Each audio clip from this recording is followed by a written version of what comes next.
নতুন করে প্রেম খুঁজো না, নতুন করে নিজেকে খোঁজো। কারণ এই জেনারেশন না ওই অনেকটা সুইসাইড প্রবণ হয়ে গেছে।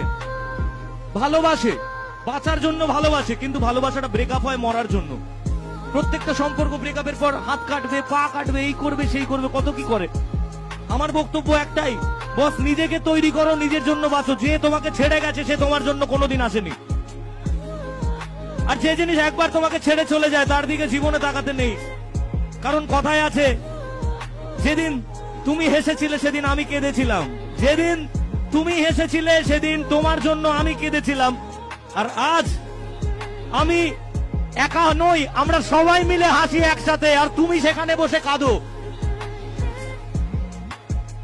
তাই একটাই কথা বলবো, নিজেকে তৈরি করো আগে। কারণ এ জীবন আমাদের বাবা মায়ের দেওয়া আর ঈশ্বরের দেওয়া, তার দেওয়া নয় যে তোমায় মাঝপথে ছেড়ে চলে গেছে।